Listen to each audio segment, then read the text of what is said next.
kali ini kita mau buat monolog. Kita akan buat monolog tentang bosen.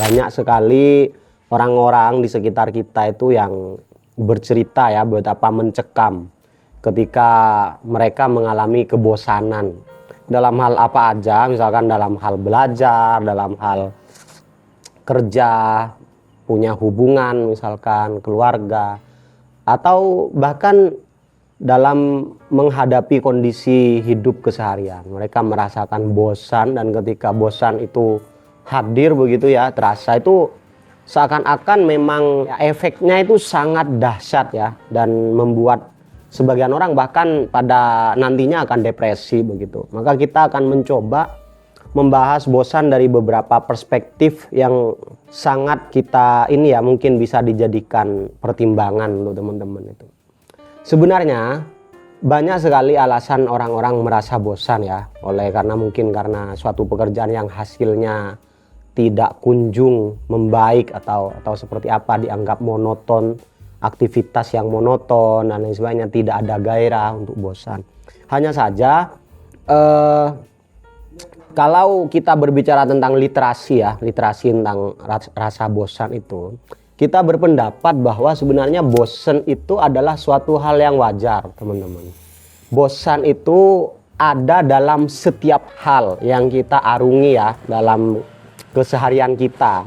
Ya misalkan ada anak yang sekolah itu biasanya dia bosen sekolah tiap hari masuk, misalkan cuma libur sehari. Kuliah pun ada rasa bosennya, ada bahkan berorganisasi itu bosen, bahkan di level kerja bosen dan lain sebagainya. Artinya apa? Kita memaknai bosan ini adalah sebagai suatu alarm ya dari suatu proses yang kita jalani.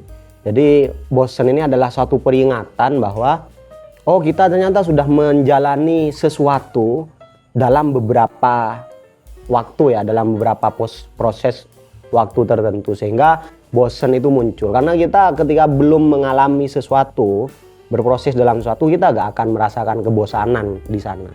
Nah, masalahnya banyak orang salah mengartikan tentang bosan ini. Biasanya orang mengartikan bosan ini pada suatu yang itu menjadi bagian dari puncak dari proses gitu. Jadi ketika orang tidak kunjung berkembang, melakukan sesuatu tidak kunjung ada kemajuan dan lain sebagainya, akhirnya mereka merasakan bosan. Mereka beranggapan bahwa ya udah berarti sesuatu itu tidak akan ada kemajuan lagi gitu. Padahal perspektifnya adalah ketika bosan itu kita hanya sampai pada satu titik tertentu dari sebuah proses. Artinya kalau kita lanjutkan proses itu pasca kebosanan, malah biasanya yang banyak membuahkan hasil ketika proses itu sudah melampaui ya kebosanan ini. Yang paling parah lagi teman-teman ya, ini beberapa waktu lalu kita sering mendengar ada orang bunuh diri lah di Suramadu, beberapa isu tentang betapa depresi ya bisa membuat ini. Itu juga bisa berakar dari rasa bosan. Teman-teman, misalkan ada seorang yang sudah berjuang dalam kesehariannya dan tidak kunjung, ini malah yang ada tambah parah. Ketika kita memaknai bosan itu adalah sesuatu yang tetap ya, sesuatu yang akan selalu terjadi kepada diri kita, maka hasil daripada anggapan itu akan menciptakan depresi. Sehingga bahaya sekali sebenarnya orang kalau tidak bisa menyikapi rasa bosan ini dengan baik ya. Karena memang bosan itu biasanya itu identik dengan gak ada gairah, terus feel-nya sudah gak ada gitu kan, terus ibarat kata itu sudah hambar dalam melakukan apapun, sehingga biasanya itu akan sangat mungkin untuk berdampak pada depresi, yang akhirnya ketika sudah depresi ya bisa sangat buruk, bisa minder, bisa sampai dia gak punya jati diri dan lain sebagainya, hal-hal yang lebih buruk ke depannya. Itu biasanya disebabkan oleh ketika kita tidak bisa menyikapi rasa bosan dengan baik. Makanya dalam konteks literasi tentang rasa bosan, kita harus memaknai rasa bosan itu sebagai suatu kewajaran, bahwa semua orang pernah mengalami bosan. Tidak hanya kita, tidak hanya teman-teman, semua orang.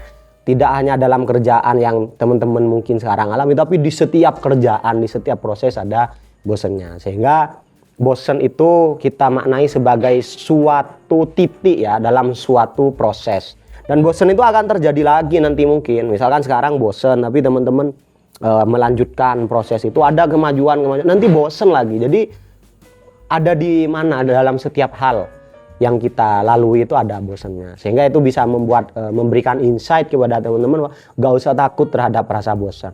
Malah kalau saya pribadi teman-teman, misalkan dalam hal belajar nih ya, saya malah seneng ketika saya belajar tuh mengalami rasa bosan. Biasanya kita baca buku nih, ada buku misalkan tebal mungkin ratusan halaman atau sampai 1000 halaman, tuh biasanya kita baca di halaman ke 300, 400 sudah gak ada feel, kayak gak pengen melanjutkan begitu. Dan malah ketika kita tidak melanjutkan sesuatu itu karena rasa bosan, itu akan terjadi di hal-hal lain begitu. Misalkan baca buku kita selesai karena bosan, bisa jadi itu berdampak pada aktivitas kita yang lain, kerjaan kita. Biasanya ketika kita bosan kita kalah, kita pindah kerja, terus ada proses apa lagi, misalnya ada usaha, bosan kita kalah ya kita pindah usaha, dan kita menghabiskan banyak waktu dalam keseharian kita itu hanya karena berpindah-pindah tempat.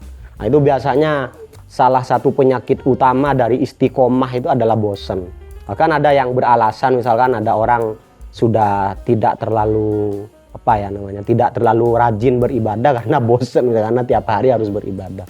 No teman-teman, malah sebaliknya, bosan itu kita harus hargai kehadirannya sebagai suatu suatu proses yang sampai pada titik tertentu. Malah kita harus menghargai itu. Maka cara menghadapi rasa bosan adalah dengan melanjutkan proses yang sekarang kita rasai kebosanannya itu.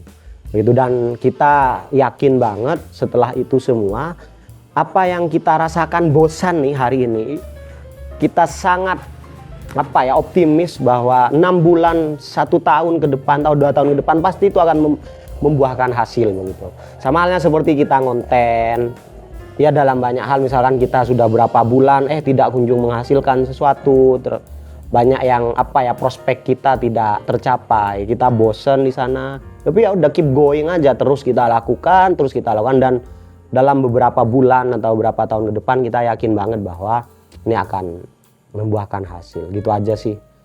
Itu aja mungkin yang bisa kita share tentang rasa bosen, sehingga teman-teman tidak perlu lagi untuk takut ya, atau khawatir ataupun trauma dengan rasa bosan. Kita sambut aja rasa bosan, karena itu adalah bukti bahwa kita berproses ya, atau melalui sesuatu. Itu saja mungkin dari saya. Thank you teman-teman.